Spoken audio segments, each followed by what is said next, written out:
Kia ora Year 12 and Year 13. I'm going to work through page 62 of the Walker workbook for linear programming, which is a simple example called Prizes for the Talent Quest. I just want to start by saying a really big thank you to Charlotte and Victoria Walker, the authors of all of the Walker workbooks, because they've given me permission to video straight from those questions while lockdown's on. So thanks guys, we really appreciate it, and we love the linear programming workbook. So this is the problem that we've got, and it's a classic setup, but one without any really complicated bits in it. So it's a nice first problem to work through.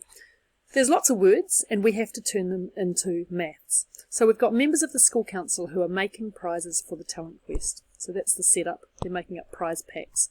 And they have to make a total of at least 24 prizes. There have to be at least 6 first prizes and 12 runner-up prizes. So when we're working on linear programming, we know that the setup is going to involve 2 variables. And here they are coming out on that third line. First prizes and runner-up prizes. So when you're reading and you're predicting where this is going, probably you already know you're going to have to choose how many of each of those things. Then we're told that the number of first prizes must be at most 5 more than the number of runner-up prizes. Next, we're given some information about cost. Each first prize will cost $25 and each runner-up prize will cost $8. I put that in a different colour because it's going to fit into our problem in a different way. And lastly, we're told what we have to find. How many of each should they make in order to minimise the cost of the prizes? So when I do linear programming problems, I follow this acronym that I made up, and it kind of works. VOC, G, COSY. And if we stick with this, we really can't go wrong. So V stands for variables. We start by defining them. O stands for objective function.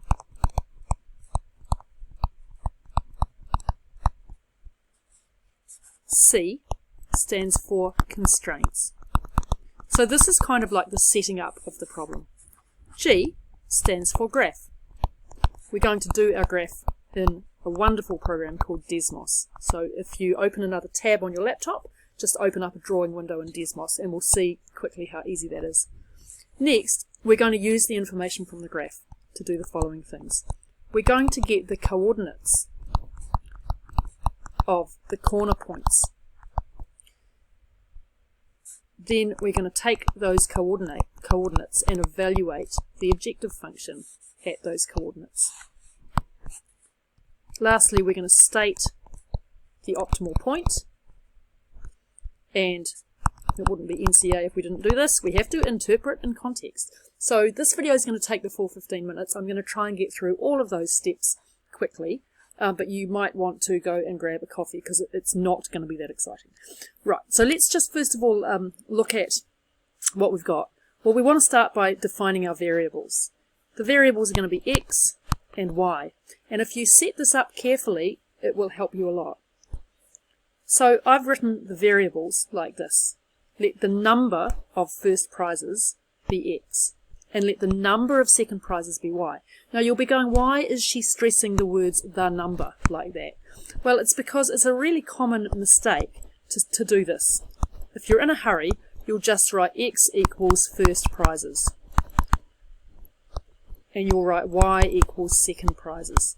And then somewhere along the way, you'll start to get confused about whether you mean the number of first prizes, or the cost of the first prizes, or how much they weigh, or what colour they are. So really clear setting out at the start can avoid trouble later. So that's V done.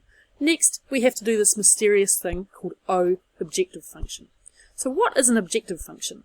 Well, it's the thing that we're trying to either make as big as possible, or make as small as possible. So in this case, the objective function is the bit that I've highlighted in green. Each first prize will cost $25 and each runner-up prize will cost $8. So we have to minimize the total cost. Right, and the total cost is going to be C for cost, and the total cost will be the cost of buying the first prizes. We know that there are X of them, so that's going to be 25X, plus the cost of buying the runner-up prizes, and they're $8 each. So this is what I'm trying to keep as low as possible.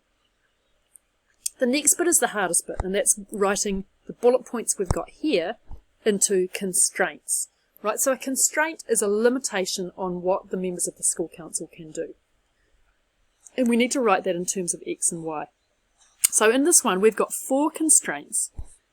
They have to make a total of at least 24 prizes. They have to do at least 6 first ones and at least 12 runner-up prizes. Those 3 are going to be easy. This one we have to be more careful with. The number of first prizes must be at most 5 more than the number of runner-up prizes. So let's give ourselves a little bit of space. So pause the video and I want you to try to write those 4 constraints before I go through it. Okay, at least 24 prizes. So my prizes come from the number of first prizes and the number of runner-up prizes, right? Number of first prizes and number of runner-up prizes. At least 24. So they could be equal to 24 or they could be more than 24.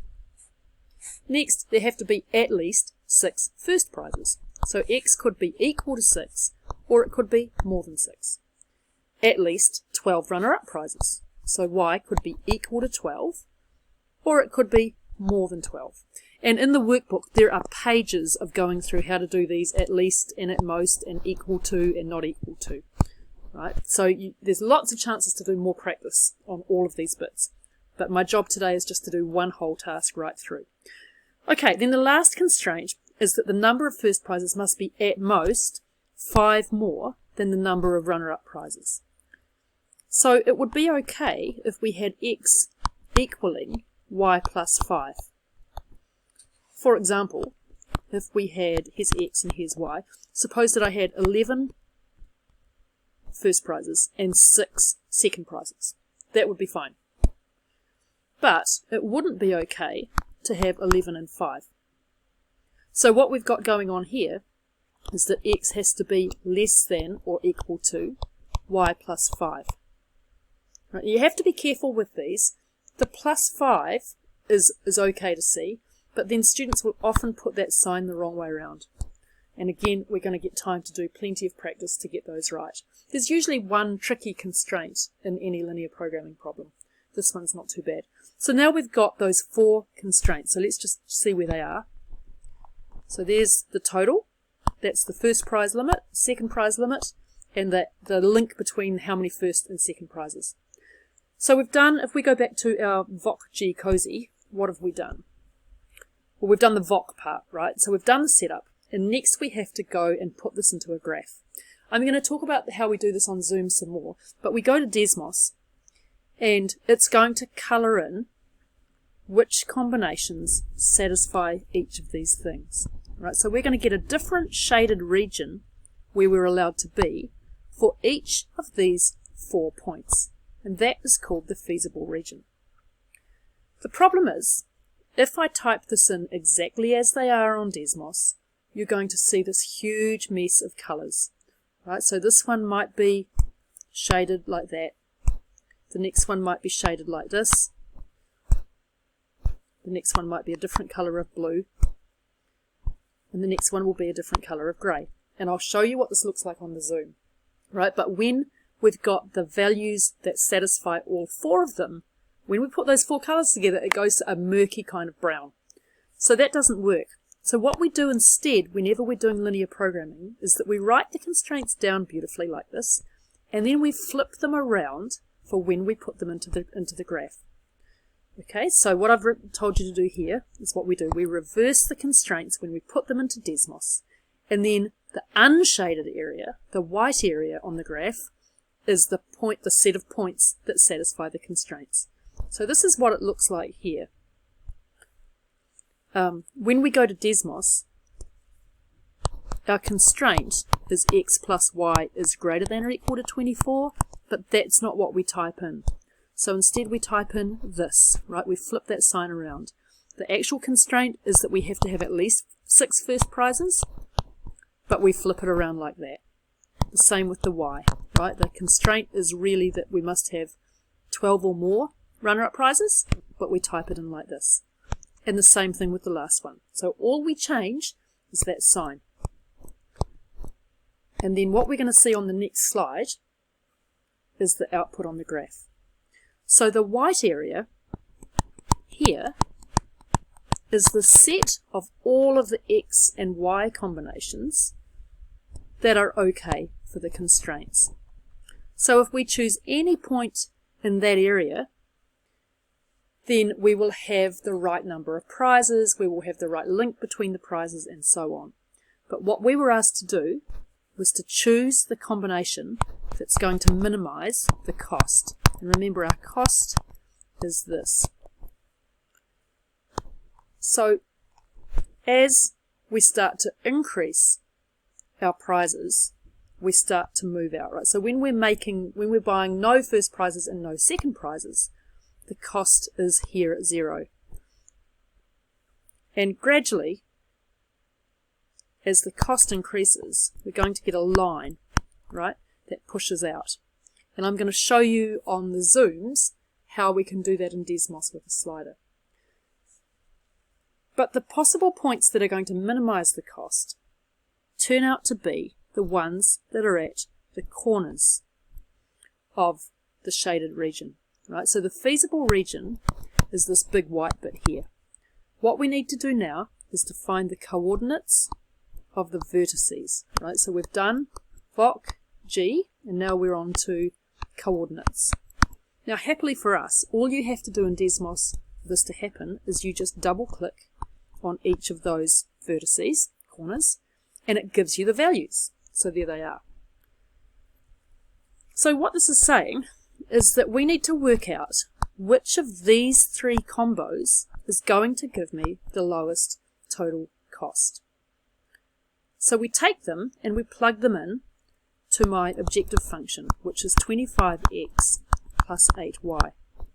So we draw up a table with those coordinates and we work out what the cost is. So it's like Year 9 algebra substituting into the formula. So this is how it goes. We've got our coordinate combo here, and that's come from double clicking on the Desmos graph. And here we've got our cost. And you can see that the cheapest combination is this first one here, right? Because that gives us a cost of $294. If we do 12 of each, then it costs a whole lot more. It costs $396. And if we do this one here, it costs $521.